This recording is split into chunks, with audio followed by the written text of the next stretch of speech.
Assalamualaikum and once again welcome to Sunsilk World Cup Cricket Hangama. It is presented by Panther Tires, powered by Sparks Smartphones. Shine with Sparks and brought to you by Zameen.com. Har pata hame pata hai. And two gentlemen are here with me, Salim Malik Sahab and Abdul Rauf Sahab. कैसे हैं आप लोग? ठीक ठाक हैं? Sir मुझे ये बता दें प्लीज़ आज क्या होने वाला है? बड़ा इंपॉर्टेंट मैच है एक, इंग्लैंड वर्सेस साउथ अफ्रीका इस वक्त अंडरवे है. नेदरलैंड्स वर्सेस श्रीलंका, उसका स्कोर्स भी हम आपको बताएंगे. लेकिन England versus South Africa, England is won the toss and elected to field. Sir आपके ख्याल में ये फैसला दुरुस्त है? देखें ऑब्वियसली दुरुस्त ही होएगा क्योंकि काफ़ी देर से वहाँ खेल रहे हैं. और अच्छा आपने कहा ना दुरुस्त ही होएगा, तो मुझे लगा इसके आगे ना एक लफ्ज लगना चाहिए, सनू की. सीरियसली आप चेक करें. हकीकत तो यही है कि हम तो हमारा साडा इंटरेस्ट है पाकिस्तान नहीं, लेकिन मेरे ख्याल में ये मैच पाकिस्तान अच्छा नहीं करता. बहुत इंपॉर्टेंट ये match Pakistan, because Pakistan is lost yesterday, तो ये मैच पाकिस्तान के लिए बहुत इंपॉर्टेंट है. पाकिस्तान के लिए इसलिए इंपॉर्टेंट है कि अगर इंग्लैंड मैच जीत जाता तो इंग्लैंड इस वक्त 6ठे नंबर पे है. हाँ. तो वो ट्रैवल करके नंबर 4 पे आ सकता है या 5 पे. पाकिस्तान मजीद नीचे जा सकता है. और इसी तरह इंग्लैंड के अगर इंग्लैंड जीता तो पाकिस्तान को ज़्यादा. और अगर साउथ अफ्रीका जीतता है तो साउथ अफ्रीका तो ऑलरेडी नंबर 3 पे है. तो मेरा ख्याल है कि 6 पॉइंट के साथ नंबर 3 पे ही रहेगा. उतना ज़्यादा फर्क नहीं पड़ेगा. इंग्लैंड थोड़ा सा और नीचे चला जाएगा. दुआएं शुरू हो गई हैं.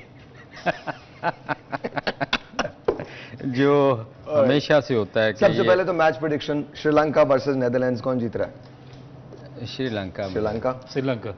ऑलराइट जी. अब हम आगे आ जाते हैं. मेरे दोस्त नहीं खेल रहे आज इसमें.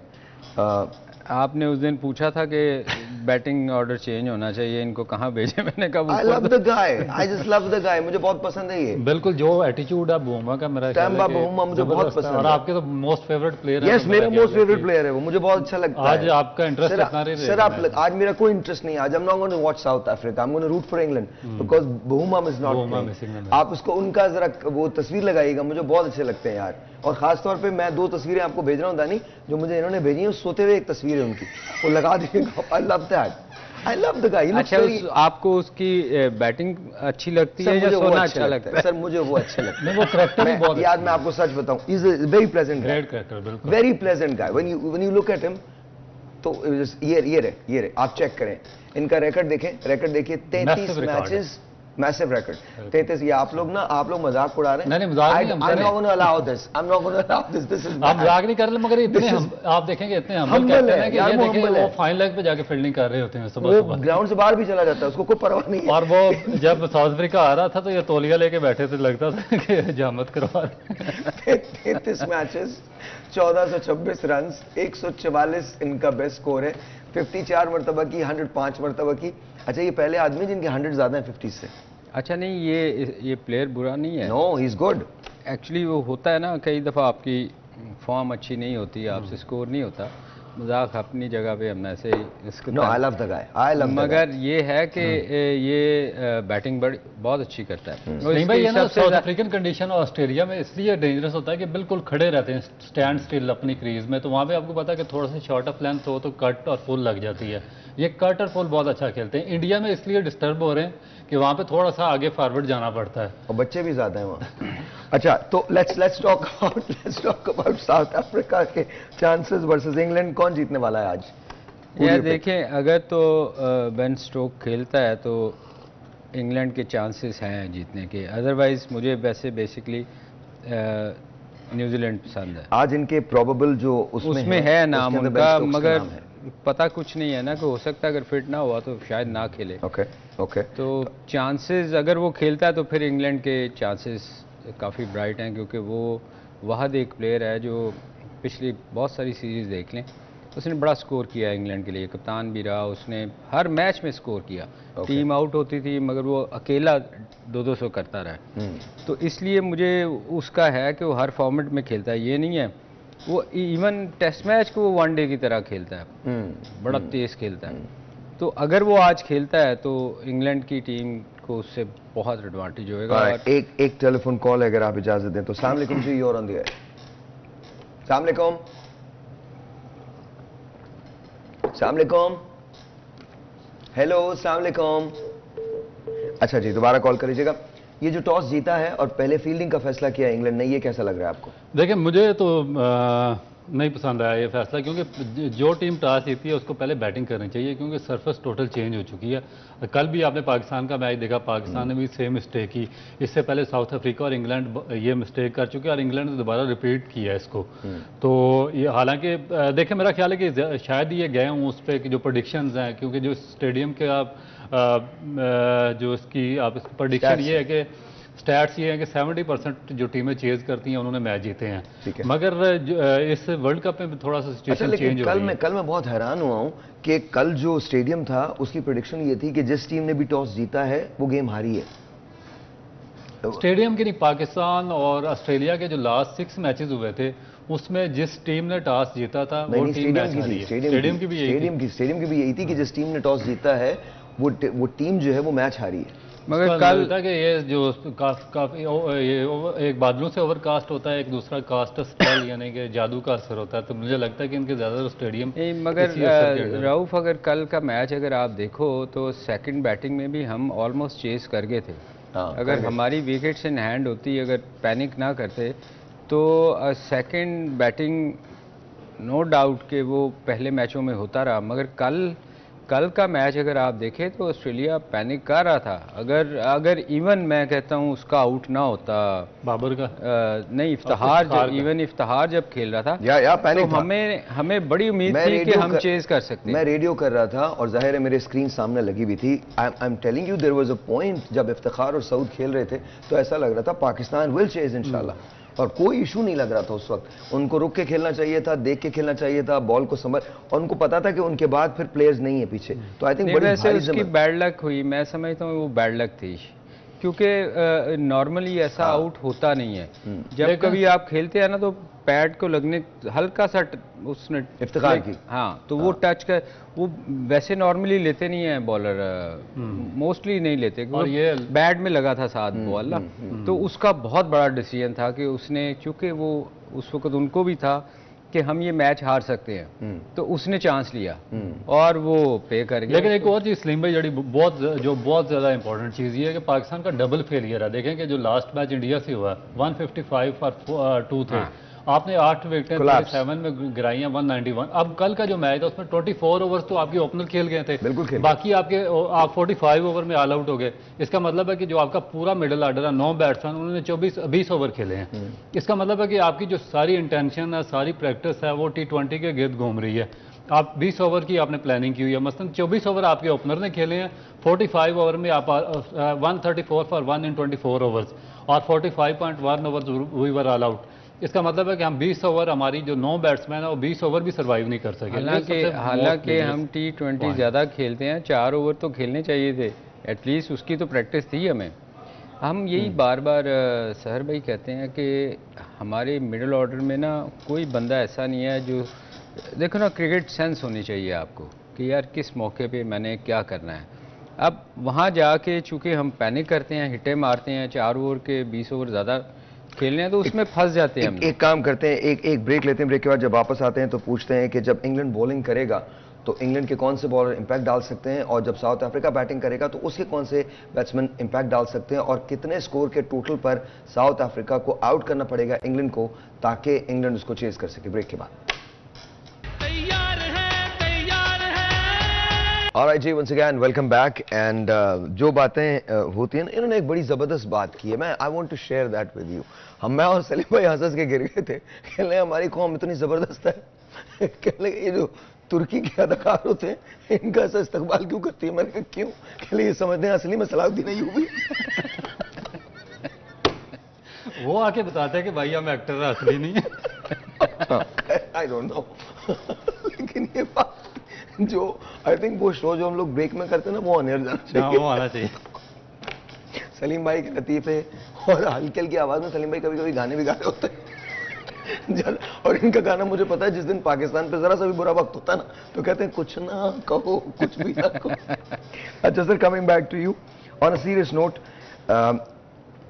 आज इंग्लैंड के हिसाब से ये मैच बड़ा इंपॉर्टेंट है, साउथ अफ्रीका के हिसाब से ये मैच बड़ा इंपॉर्टेंट है। कितना स्कोर करना चाहिए साउथ अफ्रीका को कि वो इंग्लैंड उसको चेज ना कर सके, और कितने स्कोर के दरमियान में इंग्लैंड को आउट करना चाहिए ताकि वो उसको इजीली चेज कर सके? अच्छा, बैटिंग न्यूजीलैंड कर रही है ना? South Africa. साउथ अफ्रीका कर रही है। साउथ अफ्रीका को देखें। सलीम भाई को कॉफी पिलाएं प्लीज। साउथ अफ्रीका मैक्सिमम जितना भी, एक काम करें, ये तो या तो दरवाजा बंद कर दें, उनको कहीं इधर ही आ जाएं।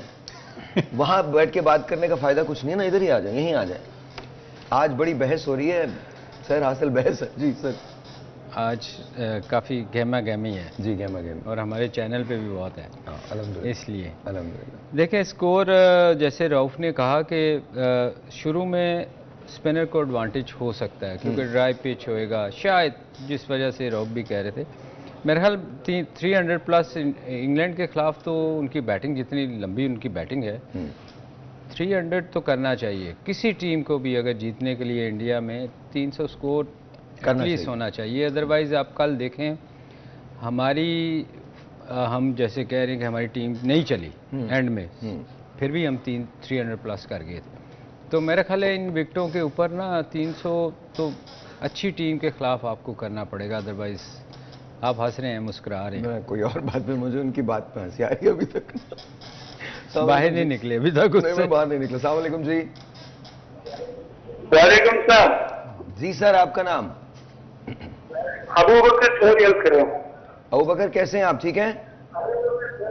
इधर कल आपको रिस्पॉन्स दिया था मैंने कि ऑस्ट्रेलिया जीतेगी, अल्हम्दुलिल्लाह ऑस्ट्रेलिया जीत गए। अच्छा, ये अच्छी बात है, आप हर चीज में इंशाल्लाह और अल्हम्दुलिल्लाह लगाते हैं, दैट्स रियली गुड। अच्छा, ये बताइए आज कौन जीत रहा है? आज जो 2 मैच हो रहे हैं इसमें श्रीलंका और नीदरलैंड है, तो मेरे हिसाबों के हिसाब से श्रीलंका कामयाब हो रहा है। ओके। और दूसरा मैच जो हो रहा है और इंग्लैंड के दरमियान हो रहा है, तो इसमें मुझे साउथ अफ्रीका आजाद और शुमार के हिसाब से विन होता हुआ नजर आ रहा है। चले, आपने अपना नंबर नहीं छोड़ा ना इनके पास, या छोड़ दिया है? सर मैंने छोड़ा था नंबर, दोबारा भी बता देता हूँ। और इंशाल्लाह जो मैंने कल बोला था आपने इंशाल्लाह को ले लिया। इंशाल्लाह का मतलब ये होता है कि जो अल्लाह का हुक्म होगा तो होगा। जी बिल्कुल बिल्कुल बिल्कुल सही कह रहे हैं, बिल्कुल सही। नहीं, हमें बहुत अच्छी बात लगी थी। हम लोगों ने कल इंशाल्लाह को कहा, लेकिन बेहतर ये होता है कि इंशाल्लाह कहा जाए चाहे किसी टीम के बारे में भी हो, क्योंकि ये खेल है, खेल में एक पहलवान हारता है, एक जीतता है। नहीं नहीं, हमें तो खुशी हुई थी इस बात की, इसी बात को मैंने आपसे कहा, खुशी सर। तो ऐसा है कि मैं अपना नंबर दोबारा छोड़ूंगा, फिर इंशाल्लाह राब्ता कीजिएगा। थैंक यू वेरी मच, बहुत बहुत शुक्रिया, बहुत बहुत शुक्रिया। जी सर।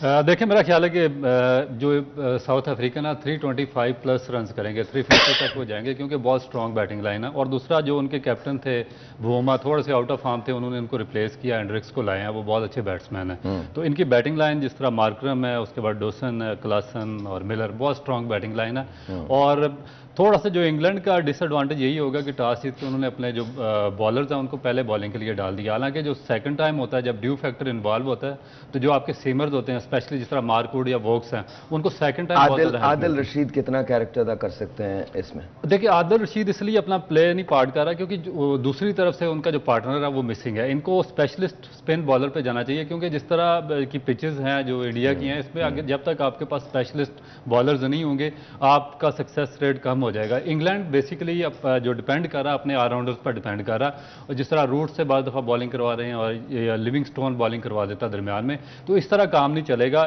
इनको पूरा एक मोइन अली को मेरा ख्याल है कि मुझे भी यही लगता है कि मोइन अली को लाना चाहिए था। Why do you think England is not अगर आस्किंग मोइन टू प्ले?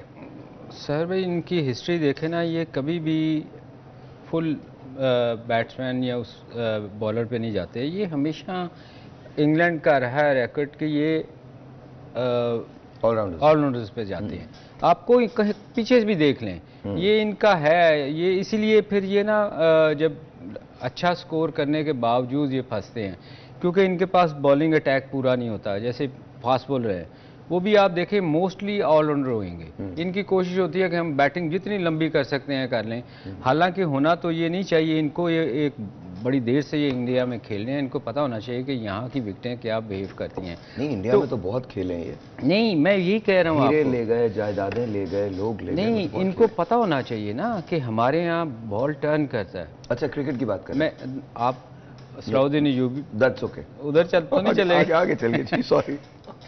मतलब ये है कि इनको आइडिया होना चाहिए कि यहाँ स्पिन जैसे आज उन्होंने बॉलिंग की है, हाँ, तो सुबह के टाइम तो थोड़ा सा ड्राइव कंडीशन होएगी, वहाँ तो स्पिनर ने ही काम करना है ना। जैसे ऑस्ट्रेलिया के 4 आउट 2 मैचों में कर गया, सुबह को बारी आई है बॉलिंग की, तो इनको ये थोड़ा देखना चाहिए था। आई डोंट नो, अब ऑस्ट्रेलिया यही सोचता है कि हम चेज कर लेंगे, जितना भी ये करेंगे बाद में ड्यू फैक्टर आएगा। होना ये नहीं चाहिए, आपको जो वहाँ की कंडीशन है उसके मुताबिक टीम खिलानी चाहिए। नहीं भाई, मेरा ख्याल है कि चेज इसलिए मुश्किल होगा क्योंकि इनके जो 3 बॉलर्स हैं, अगर इनको अर्ली बॉलिंग मिलती जिस तरह रबाडा है, जॉनसन या नगीडी हैं, तो थोड़ा सा बॉल फंसता है, एक स्किट करके आता नहीं है स्पीड के साथ, तो उसमें एडवांटेज होता है। एक काम करते हैं, ब्रेक लेते हैं, ब्रेक के बाद यहीं से कंटिन्यू करेंगे। We are gonna talk about David Malan, Jos Buttler, McCullum and de Kock, इनके बारे में बात करेंगे कि ये बैट्समैन जो हैं ये क्या कर सकते हैं, इंग्लैंड के लिए क्या कर सकते हैं, साउथ अफ्रीका के लिए क्या कर सकते हैं। फाइनल प्रेडिक्शंस के साथ एक ब्रेक के बाद।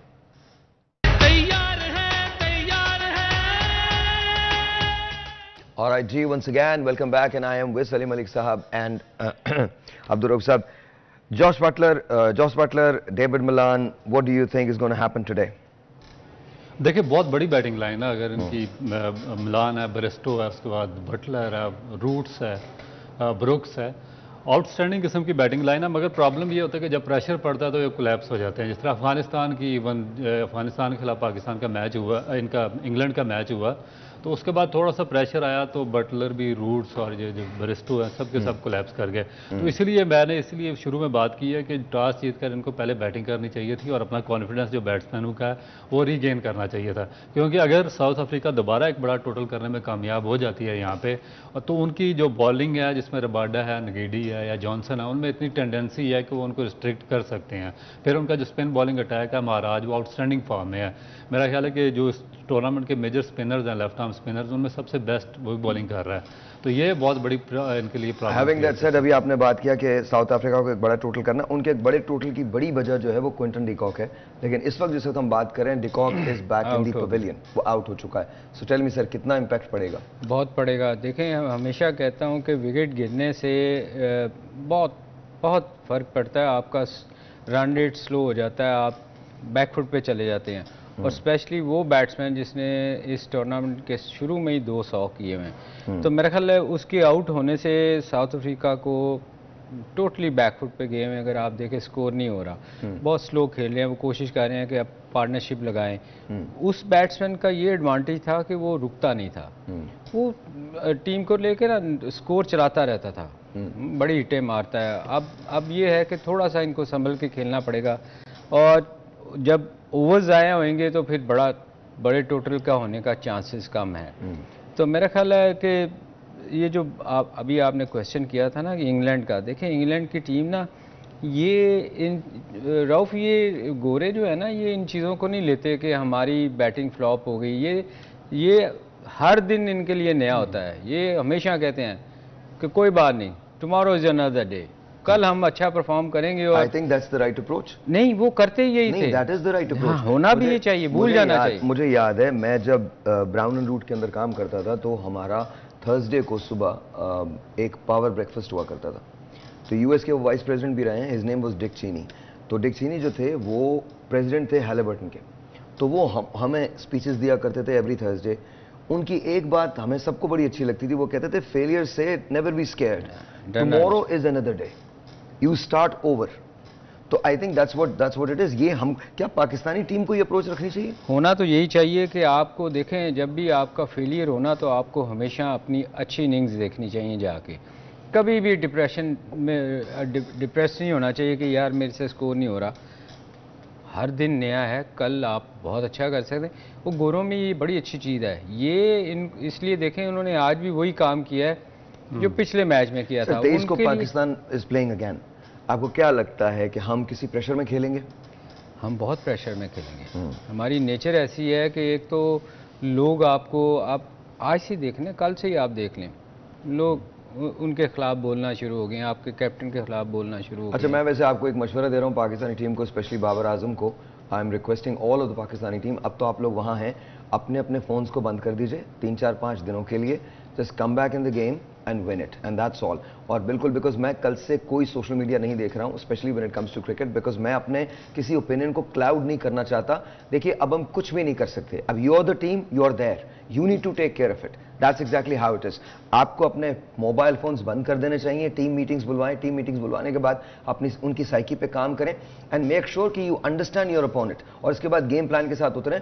इंशाल्लाह इंशाल्लाह इंशाल्लाह you have just lost 2 games, that's all it is, इसके अलावा कुछ भी नहीं है। लेकिन प्लीज अगर आपका कोई भी खिलाड़ी, हमारा कोई भी खिलाड़ी इन्फ्लुएंस कर जाता है किसी भी सोशल मीडिया की कैंपेन से, तो वो गलत होगा। दूसरी बात, मैं रिक्वेस्ट करता हूं उन तमाम लोगों से जो हमको देखते हैं और सुनते हैं, खुदा का वास्ता ये रबिश कमेंट्स जो हैं इसको छोड़ दीजिए, तकलीफ हमें भी होती है, ना नो आप भी तकलीफ से गुजरते हैं। इस वक्त हमको अपनी टीम को सपोर्ट करना है, जब वर्ल्ड कप खत्म हो जाए उसके बाद तनकीद कर लीजिएगा जितना जी चाहे, बट फॉर नाउ थोड़ा सा hold your comments back, because आपकी बातों का असर इंसान है, लामोहल्ला होता है।